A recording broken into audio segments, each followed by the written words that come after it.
Allez, dans les autres actualités de ce soir, on va parler de crypto-monnaie. Alors, deux actualités que je trouve particulièrement intéressantes. Pourquoi ? Parce que, eh bien, ça montre que le business de la crypto-monnaie, malheureusement, c'est un petit peu l'enfer. Alors d'abord, première actualité, je vous la mets là tout de suite dans le chat, ça parle bien sûr, vous l'aurez compris, eh bien de tout cet argent qui a disparu de manière assez folle. D'abord, c'est les utilisateurs d'Ethereum, donc une crypto-monnaie très connue. Eh bien, il s'avérerait, c'est quand même fou d'y penser, eh bien, il s'avérerait qu'il y a 636 000 Ethereum, soit grosso modo plus d'1 milliard de dollars, qui ont été perdus. Et pfit, envolé. Alors, c'est Connor Grogan, c'est pas n'importe qui, hein, c'est le PDG de Coinbase qui explique, eh bien, suite à des erreurs, suite à des bugs, suite à des mauvaises manipulations, suite à des piratages, eh bien, pfit, se sont envolées ces crypto-monnaies. Ah, c'est quand même fou de se dire que, donc, du coup, il y a 1,15 milliard de dollars qui ne retrouveront peut-être plus jamais leurs petits. Ah bah c'est quand même de l'argent qui peut-être appartenait à des entreprises, à des particuliers, donc c'est complètement fou hein, de voir un petit peu eh bien, toutes ces pertes d'argent.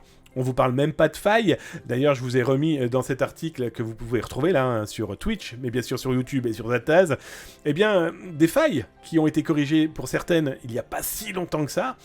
Voilà, ça montre que la crypto-monnaie, surtout, il n'y a pas que les escrocs comme FTX, mais aussi il n'y a pas que les pirates.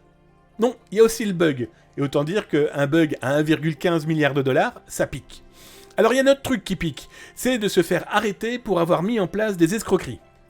Alors, pour ceux qui connaissent, et je connais quelques internautes français à s'être fait avoir par Winecoin, alors soi-disant cette crypto-monnaie totalement génialissime, montée par la reine de la crypto Queen, Irina Dilskinska, une Bulgare, avait expliqué 2016-2017 que sa crypto-monnaie allait renverser l'échelle du monde, que plus personne ne serait pauvre, qu'elle allait pouvoir rapporter énormément d'argent à tout le monde. Bon, alors, elle raconte ça en 2015. En 2017, très vite, beaucoup de gens se rendent compte que derrière, eh bien, il y a arnaque. Alors, ce qui est intéressant, c'est qu'elle fait partie du top 10 du FBI, du Wanted du FBI, donc c'est quand même pas rien, on est bien d'accord. La problématique, c'est que j'ai bien peur que le FBI jamais ne pourra arrêter cette petite dame. Pourquoi ? Eh bien, il faut savoir que cette petite dame, des documents de la police bulgare ont été retrouvés après l'assassinat de l'ancien chef de la police criminelle, de Sofia. Dans ces papiers, il y avait un dossier correspondant à la petite Ruja. Le problème, c'est que la petite Ruja, eh bien, il semblerait qu'elle a été assassinée par un mafieux bulgare sur un bateau qu'il l'aurait découpé et balancé à la mer. Alors, plein de possibilités. Soit la petite dame a trouvé cette excuse-là pour se sauver et donc disparaître définitivement des radars de tous les gens qu'elle a escroqués. On parle quand même de plusieurs milliards de dollars, hein, soyons très clairs. On avait de la chaîne de Ponzi, on avait des influx voleurs aussi dans ce business. Je vais être très honnête avec vous, ils sont tellement cons, pardon du terme, que ces influx voleurs ont très certainement participé, sans même le savoir, à ce genre d'arnaque. Hein. Tant pis pour eux, ils ont qu'à apprendre à lire les petites lignes ou à être un peu plus précoces sur l'intelligence. Mais ça, c'est peut-être trop demandé.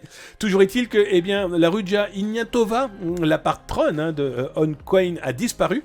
Et pourquoi je vous dis ça ? Parce que là, je vous parlais d'Irina Dilinska, là, il y a quelques instants. C'était sa copine. Elles étaient main dans la main. Alors elle est vivante. Elle est bien vivante d'ailleurs. Elle a été arrêtée et elle vient d'être extradée aux États-Unis. Alors, ce qui est intéressant, c'est qu'elle était la responsable des aspects, accrochez-vous bien, juridiques et de la conformité pour OneCoin. Alors, comme on sait que tout ça a été une escroquerie, autant dire que son boulot était surtout de blanchir les millions de dollars, que cette fausse société, OneCoin, avait pu générer sur le dos de tous ces centaines de milliers de pigeons, hein, c'est terrible à dire, hein, de tous ces gens qui se sont fait avoir. Il faut savoir que le FBI offre 100 000 $ à propos de ça, pour retrouver toutes les informations et surtout pour retrouver et permettre l'arrestation de la patronne, Ruja Ignatova, Bon, bah, je pense qu'à part les poissons rouges, personne d'autre pourrait potentiellement dire précisément, avec les crabes, très certainement aussi, de dire où elle se trouve. Bref, quand je vous parle de l'enfer de la crypto-monnaie, il faut franchement faire attention où on met les pieds. Hein.